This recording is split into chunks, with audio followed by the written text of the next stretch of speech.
I believe all women who are low risk and healthy should consider having an unmedicated birth outside of a hospital. If your ancestors and thousands of other women can do it, so can you. And I'm here to just tell you how I did it.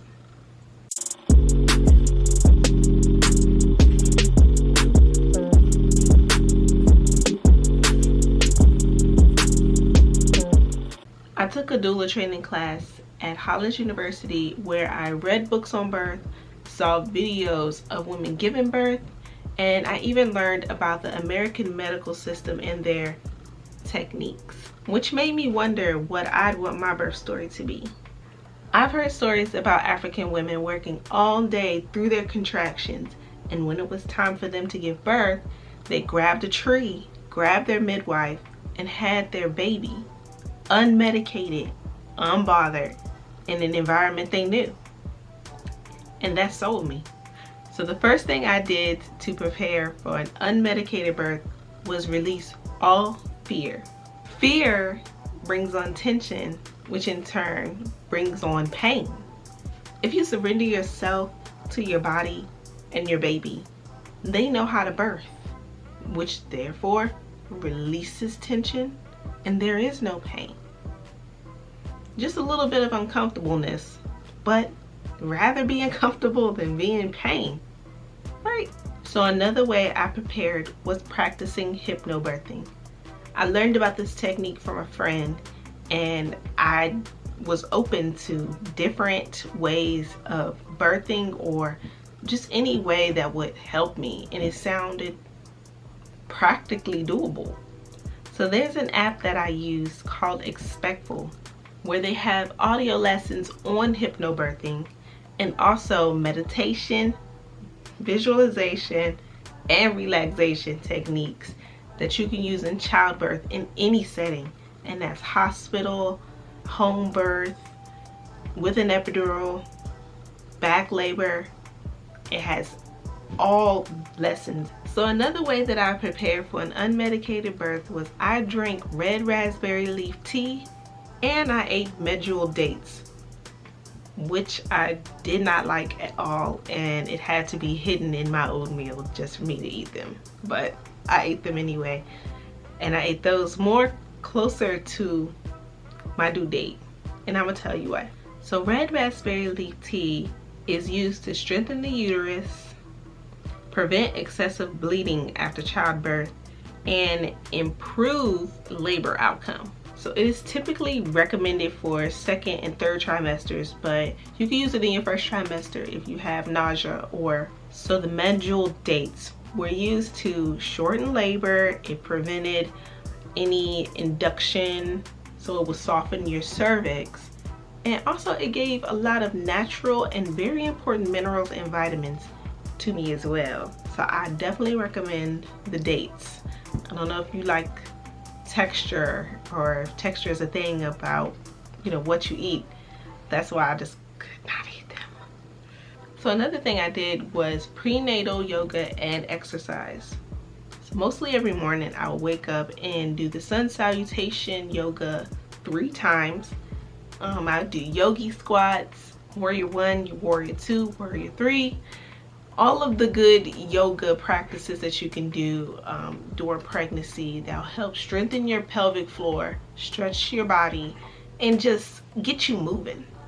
During my 3rd trimester, I did this exercise called the Miles Circuit, which basically helps get your baby into alignment to come down the birth canal the right way. So the Miles Circuit consists of exaggerating side lying, which you lie on your side with a whole bunch of pillows.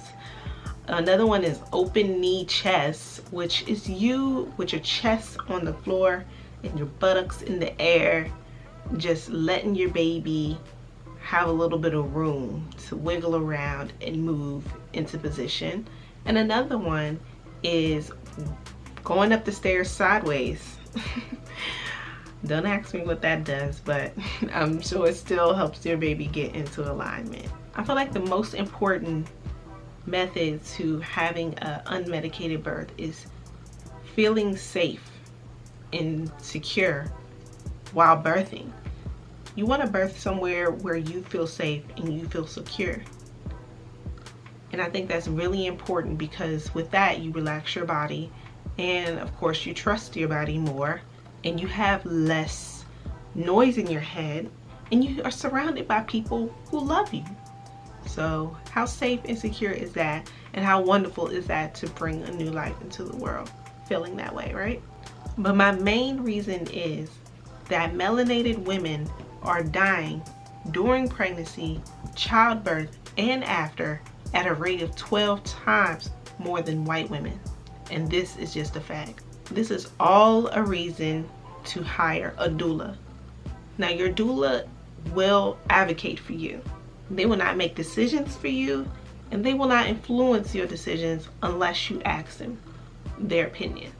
But other than that, this is a very important reason to hire a doula in a hospital, at home, at a birth center, to stand in for you and advocate for you when you can't. Having a doula is like having extra support for you and your partner. And having a doula and your partner together is like extra support, and they become your biggest cheerleaders. So hire you a doula.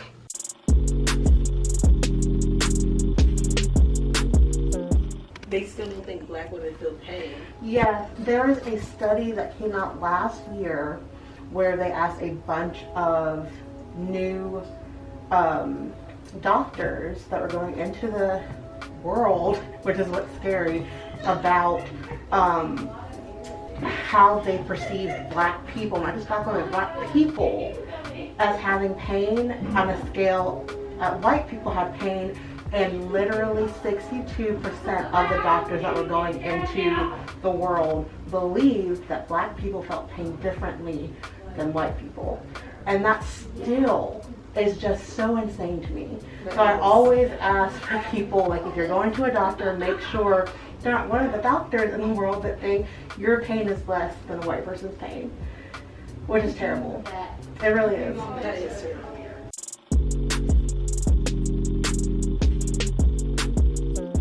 Is it okay for me to touch your belly and your baby? Yes. All right. My hands might be a little cold. I just washed them. Hello, baby. She has the cutest pregnant tummy. Yes, I know. Thank you. You feel really low, okay?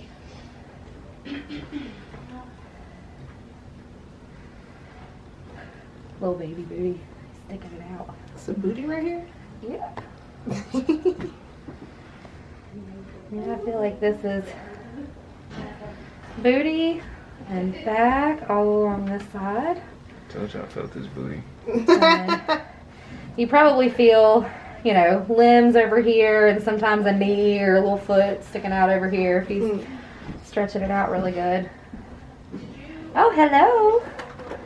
Little nice foot. Yes, you can feel it really good. Shay, feel. Is it okay? May I touch your belly? So right there. Oh, hi, friend. Little knee or foot How or are something. I think you? it's a little foot. Feels like it's about that big. Yes. Can I feel the rest of your belly? Hi, friend. I'm sorry, we could have shut the door, but That was everybody okay. here's midwives or students, No, so I I wasn't really really don't thinking mind. about it. Okay. Oh, you are gonna be something else, aren't you?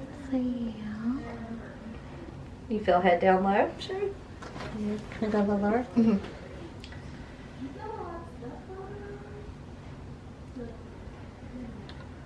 Sometimes it helps too if you put your hands kind of like this on each side, and you can really feel baby head. Baby seems lower in your pelvis than he has previously, so that's good. Okay. He's starting to get lower and engaged. Would it be LOA? Or LOT. He LOT? probably shifts back and forth, which is fine. But yeah, you got limbs up here, so I'd say a little more LOT right now. Yeah. He's forever kicking his feet out over there. Oh my goodness, he's really poking his body out. Like, I know you guys are trying to talk to me.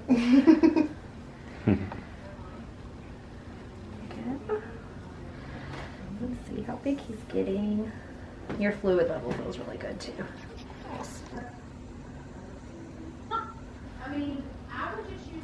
I got 35, so that's perfect. Look at him moving around. He's like, I know you're talking about me. You disturbed me, people. Feeling on my head. All up on my head. Do you feel lots of baby movement? Do I feel lots of it? Mm-hmm. Yeah. He's either kicking me or he's stretching out. So yeah. Oh, hello. There we go. He's having one of those reactive periods right now that we were talking about with the NST, where his heart's beating really fast. Yeah. Because he's moving around. Once he calms down, it'll go back down to normal. At least it should.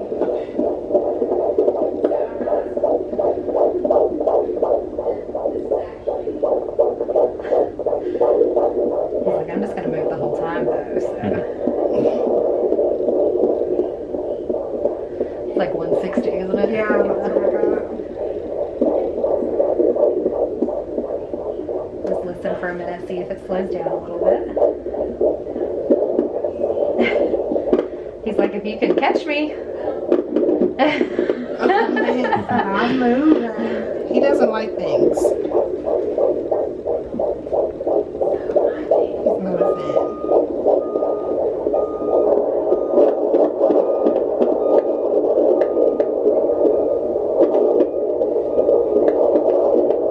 Starting to slow down a little bit. There we go.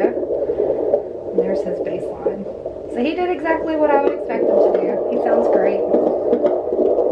Baseline's 149. Do you like count the beats? Yeah. We also have a feature in our charting that will actually graph it. Not on my phone. Oh, really? Yeah. If we count it for 5 seconds, you hit a button with how many you hear in 5 seconds, and then it puts it on like a little graph for you. So, there's his normal heart rate. He isn't all going crazy in there. That's what he does sometimes. That's all right. I'll let you know he's doing good. All right.